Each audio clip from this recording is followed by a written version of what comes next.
Este video hace parte de la materia termodinámica de la carrera de Ingeniería en Nanotecnología.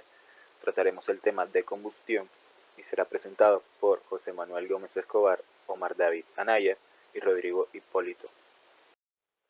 Mi nombre es Omar Anaya y les voy a presentar primero la introducción. Posteriormente el compañero José Manuel hablará un poco sobre los conceptos y finalizaremos dando una aplicación en nanotecnología. El compañero Rodrigo la estará dando. Pero primero hablemos un poco de la introducción.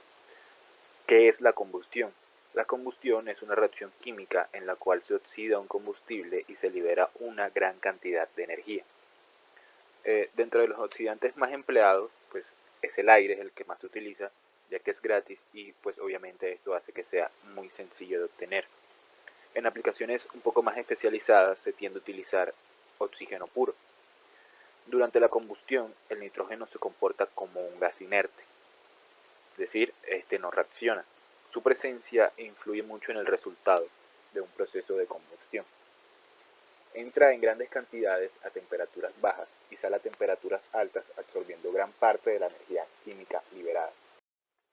A temperaturas muy altas, el nitrógeno sí deja de comportarse como un gas inerte y empieza a reaccionar con el oxígeno formando gases que pueden ser peligrosos, tales como el óxido nítrico. Los gases de combustión se enfrían por debajo de la temperatura de punto de rocío de vapor del H2O. Se predice la temperatura de rocío y la humedad se condensa puede formar ácido sulfúrico.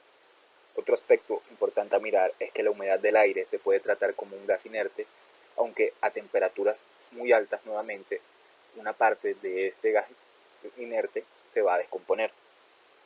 Poner en contacto un combustible con el oxígeno no es suficiente para iniciar la combustión. Necesita otro factor externo. Este se tiene que llevar a su temperatura de ignición para que pueda existir esta combustión. Hablemos un poco entonces de los combustibles. Cualquier material que pueda quemarse para liberar energía recibe el nombre de combustible. La mayoría de los combustibles conocidos se componen principalmente de dos componentes, valga la redundancia, hidrógeno y carbono. Estos tienden a recibir el nombre de combustibles hidrocarburos y se denotan por la fórmula general C(N)H(M), donde N es la cantidad de átomos de carbono y M es la cantidad de átomos de hidrógeno.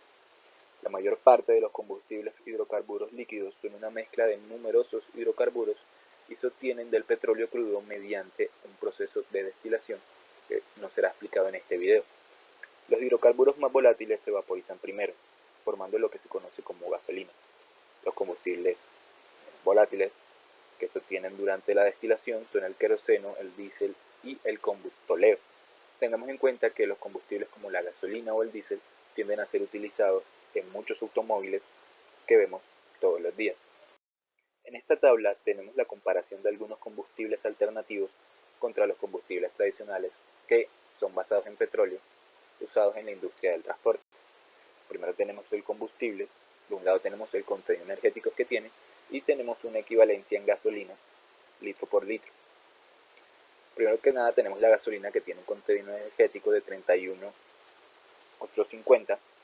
Esto es bastante alto, de hecho, pero el diésel ligero y el diésel pesado tienden a tener un contenido energético un poco más alto y su equivalencia en gasolina obviamente es un poco menor. También tenemos gas licuado de petróleo, que es principalmente el propano, tiene mucho menor contenido energético que el gas licuado. Tenemos etanol, que tiene más contenido energético que el gas licuado, pero menos que la gasolina. El metanol es uno de los que menos tiene. El gas natural comprimido es el que menos tiene de esta tabla el contenido energético, con 8080 kilojoules por litro. Y el gas natural licuado se mantiene en 20.490. El metanol a un costo unitario de $1.2 por litro puede parecer más barato que la gasolina a $1.8 por litro, pero hay que tomar en cuenta que el costo de 10.000 kilojoules de energía es de $0.5 para la gasolina, mientras que para el metanol es de $0.6. Hola, profe y compañeros. Mi nombre es José Manuel Gómez Escobar. Soy estudiante de Ingeniería en Nanotecnología de la UPB y hoy les vengo a hablar sobre los conceptos de la combustión. Ahora bien, procesos de combustión. Es útil estudiar la combustión de un combustible con la suposición de que la combustión es completa. Esta es completa si todo el carbono en el combustible se transforma en CO2, si todo el hidrógeno se transforma en H2O y si todo el azufre se transforma en SO2. Es incompleta si en los productos hay carbono, dihidrógeno, monóxido de carbono o un hidróxido. Las razones para que un proceso de combustión sea incompleto puede ser que haya oxígeno insuficiente, que haya un mezclado insuficiente, así haya oxígeno suficiente, o que haya una disociación. El oxígeno es atraído con mayor fuerza hacia el hidrógeno y normalmente se quema por completo. La cantidad de aire necesaria para la combustión completa se llama aire estequiométrico o teórico o aire 100% teórico. Un ejemplo de esto lo podemos ver en nuestra imagen derecha, la cual tenemos una reacción donde no hay combustible no quemado y tampoco tenemos oxígeno libre en los productos. Esto se llama una combustión teórica. Para esto, las concentraciones deben ser correctas. El número total de moles no se conserva durante una reacción química. Una cantidad utilizada frecuentemente en el análisis de combustión para cuantificar la cantidad de aire y la cantidad de combustible es la relación aire-combustible, la cual es la relación entre la masa del aire y la masa del combustible. Como podemos ver en nuestra imagen inferior, donde hay una cámara de combustión con un combustible de 1 kilogramo, una cantidad de aire de 17 kilogramos, en la cual tenemos una relación aire-combustible de 17 y tenemos en los productos 18 kilogramos. Cabe resaltar que el recíproco de la relación aire-combustible se llama combustible-aire. Y un ejemplo de esto sería que el gas natural no se quemará en el aire en concentraciones menores al 5% o en concentraciones mayores al 15%. Un proceso con cantidad de aire menor está condenado a ser incompleto. En un proceso real se emplea más aire que la cantidad estequiométrica. Esto hace que aumenten las oportunidades de una combustión completa y también sirve para controlar la temperatura del proceso. Una cantidad menor que la cantidad estequiométrica recibe el nombre de deficiencia de aire o deficiencia de aire porcentual. La cantidad de aire utilizado se expresa en términos de la relación de equivalencia, la cual es la proporción entre la relación combustible-aire y la relación estequiométrica combustible-aire. La predicción de la composición de los productos es fácil cuando se supone un proceso completo y cantidades exactas de combustible y aire utilizado. Sin embargo, en los procesos reales es imposible predecir las composiciones de los productos, basándose solamente en el balance de masa. Para esto se utiliza un analizador de gas Orset. Un analizador de Orset consiste en tomar una muestra de los gases de combustión y enfriarlos a una temperatura y presión ambiente, y se mide su volumen. Después, estos se ponen en contacto con un componente químico que absorbe el CO2 y los gases restantes se llevan otra vez a temperaturas y presiones ambientes y se mide de nuevo el volumen. La proporción entre la reducción del volumen y el volumen original es la fracción del volumen del gas, como lo podemos ver en la imagen de nuestra derecha, que es un ejemplo de la fracción molar de un gas, donde tenemos 1 litro de CO2 y después tenemos 0.9 litros. Esto nos hace que la fracción molar del CO2 sea de 0.1. Por último, tenemos la entalpía de combustión. Es el calor que se libera en la combustión de un mol de un compuesto orgánico. El calor liberado en la combustión de muchos compuestos orgánicos puede ser cuidadosamente medido utilizando una bomba calorimétrica, donde el compuesto orgánico a investigar se somete a la combustión completa en exceso de oxígeno. El calor de combustión puede ser empleado directamente para calcular el calor de formación de los compuestos orgánicos. En la imagen de la derecha tenemos un ejemplo de un proceso de combustión en el cual se destruyen los enlaces químicos existentes, como lo podemos ver aquí, y se forman unos nuevos. Generalmente se absorbe o se libera una gran cantidad de energía sensible. Buenos días, mi nombre es Rodrigo y soy estudiante de Ingeniería en Nanotecnología. En esta presentación voy a hablar sobre la aplicación de la combustión en la nanotecnología. Una aplicación de la combustión en la nanotecnología es en el método de síntesis de nanopartículas, sobre todo para partículas metálicas.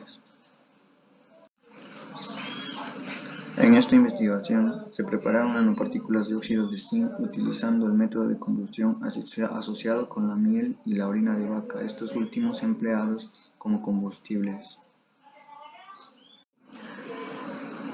La síntesis por combustión es bastante sencilla, rápida y económica.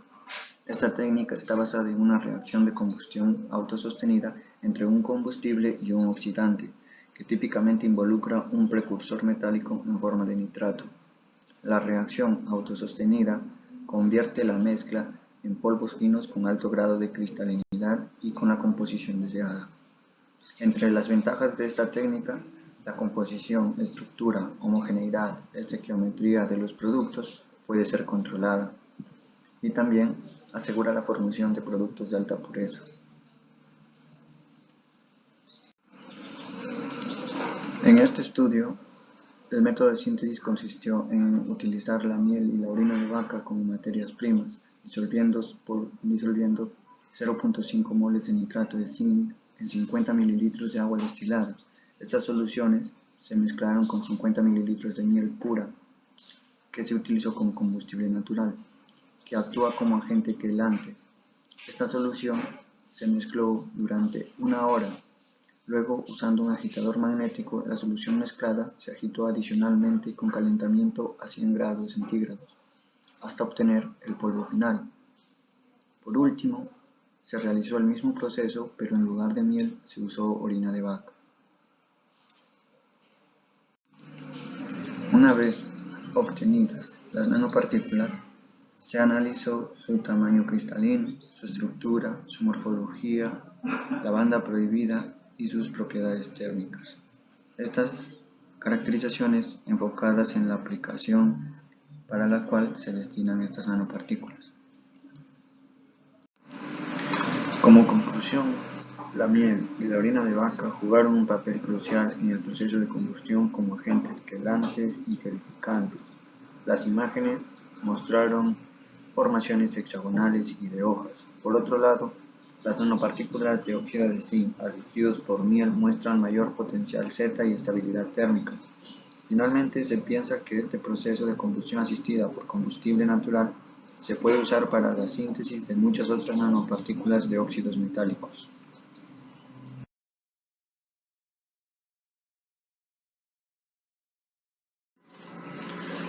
Entre otras investigaciones con respecto a la combustión están las investigaciones enfocadas en mejorar los motores de combustión interna para que reduzcan sus emisiones de óxidos de nitrógeno, material particulado, hidrocarburos no quemados, CO2 y monóxido de carbono.